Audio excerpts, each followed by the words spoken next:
Okay, this is Stephen, and I was looking over the passage. Karen brought up a good point last night when we were going through Jeremiah 29:7, and it has to do with how words are translated sometimes and how we have them given to us by different translators. And we were looking at Jeremiah 29:7, and in the New American Standard Update, which is the translation that I use, we were looking at Jeremiah 29:7, which reads, "Seek the welfare of the city." And here God is talking to the Israelites that he is sending into captivity. And in this particular translation, he says, "Seek the welfare of the city." And here the city is going to be Babylon. He says, "Where I have sent you into exile, and pray to the Lord on its behalf. For in its welfare you will have welfare."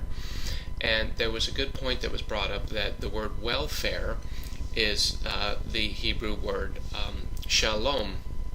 Shalom.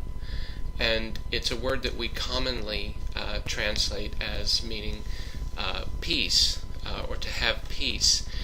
And the way that we understand that word in our English, we understand it commonly as to either have an internal sense of peace, so as to be relaxed, or we think of external peace as freedom from difficult circumstances, I think is the way many people think about peace. But biblically, the word is translated differently, and the word does have a different meaning, and we'll look at that here in just a little bit. Certainly it does have the idea of freedom from external circumstances. I think that does bear out, and certainly I think that would bear out also in the passage. I think you could give it the sense of peace externally, but the question is that the sense in which it is used in this particular context. And I put several different translations up here. One is the Holman Christian Standard Bible, which is a good translation. I do like it. And the translators here use the word prosperity.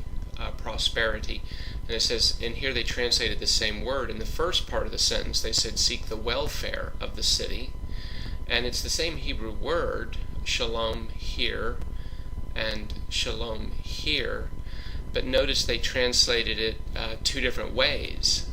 In the first part, they used the word welfare. But in the second part of the verse, they chose to translate the word in the sense of prosperity.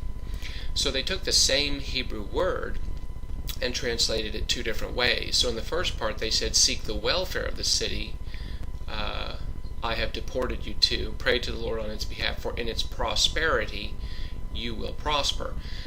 And I think that's fine. I think that's the sense in which it's meant. I think the NASB does a good job as well. The New English or the Net Bible here, I think does a good job too, in the sense that they translate it prosperity as well. But they actually give both senses here. They say, "I work to see that the city where I sent you as exiles enjoys peace and prosperity." So notice they give both senses there. They go ahead and pull both senses in the sense of peace, and there I think it's external peace, but then also the sense of prosperity as well, because I think both are there. The NIV does it as well. They say, "Also seek the peace and prosperity of the city to which I have carried you into exile. Pray to the Lord for it, because if it prospers, you too will prosper." And you have that sense there of prosperity. And then the Young's literal translation, which is really quite wooden in the very literal sense of it, he says, "And seek the peace," because that's the most common way that shalom is translated, and he goes with the most common sense of it, "Whither I have removed you, and pray for it unto Jehovah, for in its peace ye have peace." And I was looking up the Hebrew itself, and here the the word here, the first word, dreshu, means to resort to or to seek. And then he gives the et shalom,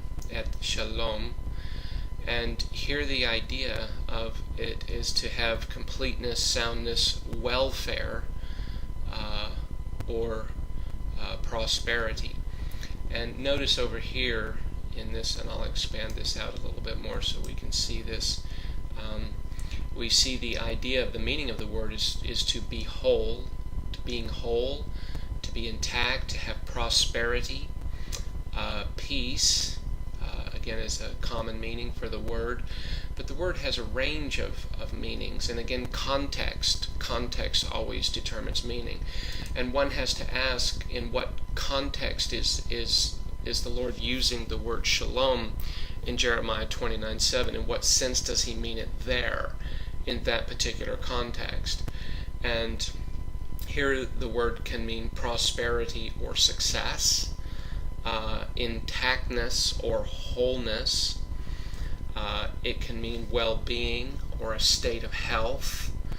And again, the most common way that we think about it is peace or kindness or salvation. Excuse my cursor jumping around there. But again, we have to look at the context to which the Lord is sending. I'll put my Hebrew text up there. We have to look at the context.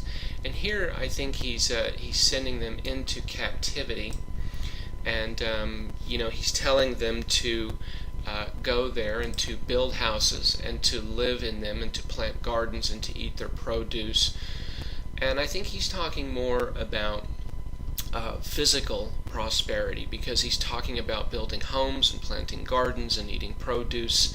And so when he comes down to verse 7 and he says, seek the welfare of the city, I think it has more to do with the idea of prosperity because of the context here in which he's talking to them. And he's talking about their children and their grandchildren as well. And so when he uses the Hebrew word shalom here, I think it has more the idea of welfare and prosperity. Again, it doesn't lose the connotation, I think, of peace. I think that's certainly resident in the word, in the very nature of the word itself. But I think it's more the sense of prosperity for the city as a whole. So anyway, I hope this answers the question a little bit better. I felt a little ill-prepared last night. I apologize for not being a little better prepared for this particular passage. We referenced it, but I did not answer it as adequately as I should have. So anyway, that's the reason for coming back to Jeremiah 29:7 and to giving a little fuller answer on this particular passage.